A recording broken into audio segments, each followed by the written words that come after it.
सृष्टि बचपन से ही दिखने में सुंदर नहीं थी, लेकिन अमीर बाप की बेटी सृष्टि पर उसकी माँ जान छिड़कती। मेरी बेटी कितनी प्यारी है, भगवान सबको सृष्टि जैसी बेटी दे। सृष्टि धीरे धीरे बड़ी होती है।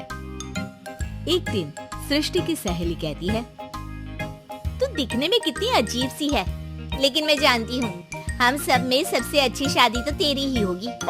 तेरे पापा अमीर जो हैं, और बता नहीं सकते यार, दहेज तो हर कोई देता है, ये क्या ज्यादा ले जाएगी अपने पति के लिए?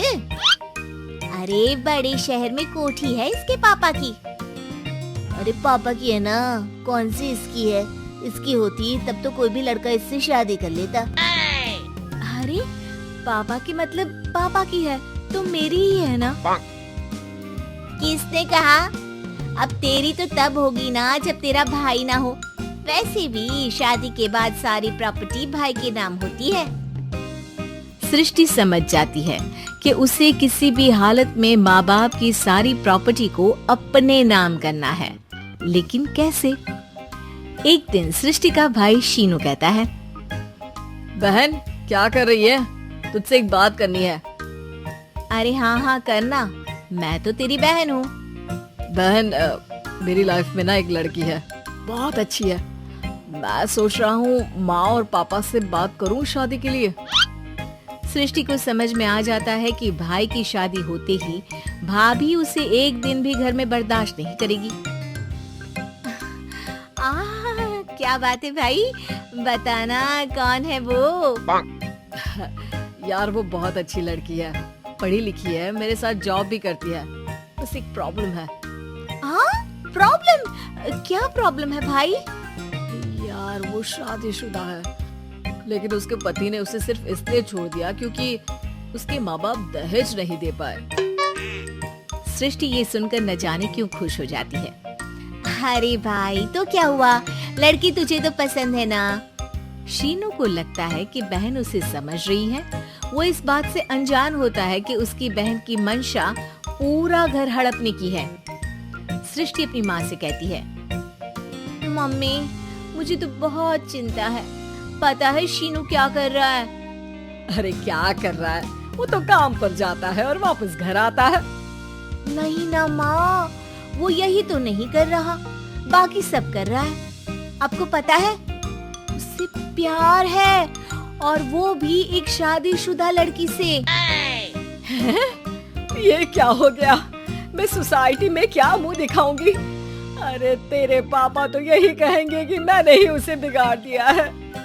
माँ देखो, मेरी बात मानो, पापा पर भी विश्वास करने की जरूरत नहीं है। अब आप ही बताओ, पापा इतनी देर घर के बाहर रहते हैं क्यों? बोलो। बेटा वो तो नौकरी करते हैं ना। तू बहुत भोली है माँ, पापा का ऑफिस तो 7 बजे खत्म हो जाता है, लेकिन देखो कितनी देर से आते हैं। अरे नहीं बेटा, ऐसी कोई बात नहीं है। सृष्टि माँ को एक औरत से बात करते पिता की फोटो दिखाती है। देखो माँ कैसे हैं पापा, मैं ना कहती थी कि पापा सही नहीं है। मैं तेरे पापा से बात करूंगी, दे फोटो मुझे। ओ माँ, वो तो डिलीट हो गई।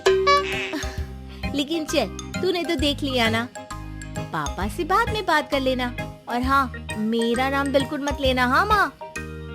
अब क्या था, सृष्टि के माँ और पिता के बीच झगड़ा होना शुरू हो जाता है। सृष्टि के मन में क्या चल रहा था कोई नहीं जानता था।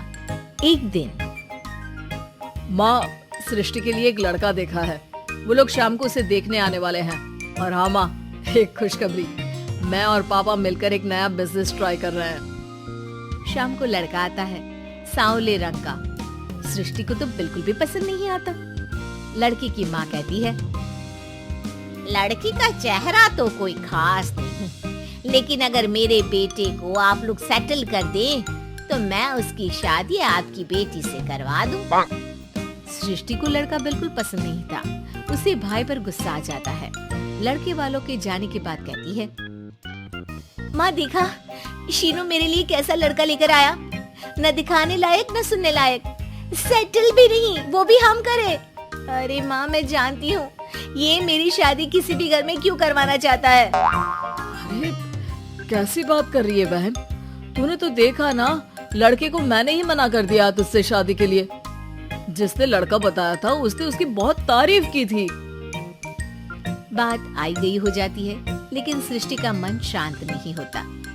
क्या करूं, कुछ समझ में नहीं आ रहा। मेरी शादी हो गई तो ये लोग पूरी प्रॉपर्टी शीनू के नाम कर देंगे। मेरे हाथ तो कुछ लगेगा ही नहीं।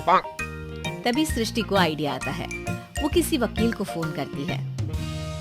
जी देखिए, अगर आपके मम्मी पापा का तलाक हो जाता है तो आपके पिता की आधी प्रॉपर्टी आपकी माँ के नाम हो जाएगी, फिर उसे वो किसी को भी दे सकती है।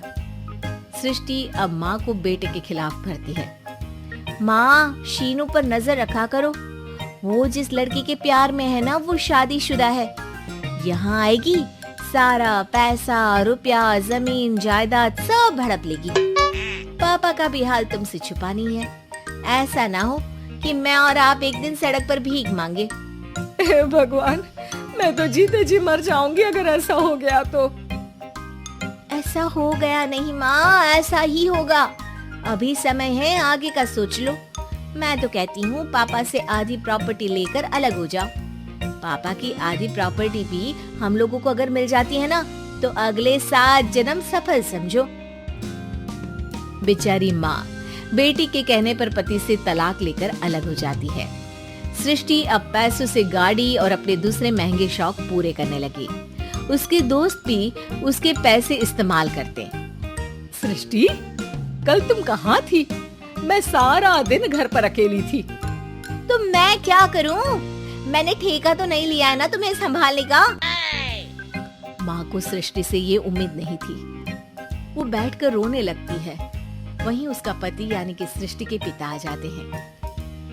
मैं जानता था कि तुम्हारा यही हाल होगा, तो आपने मुझे रोका क्यों नहीं? मैं रोकता तो तुम रुकती क्या? सृष्टि के कहने पर तुमने मुझ पर, अपने बेटे पर शक किया, लेकिन तुम ये भूल गई कि कैसे हम दोनों ने मिलकर जीवन में इतना सब खड़ा किया। माँ पति के गले लग जाती है। मुझे माफ कर दीजिए, मैंने आपकी कमाई का एक बड़ा हिस्सा गवा दिया। कोई बात नहीं, तुम साथ हो तो मैं ऐसी 7 प्रॉपर्टी खड़ी कर दूंगा। तभी वहाँ सृष्टि आ जाती है रोते हुए। माँ, मयंक ने मुझे छोड़ दिया। वो बोल रहा था जब तक मेरे पास पैसे थे तब तक ही वो मेरे साथ था। पापा, माँ, मुझे माफ कर दीजिए।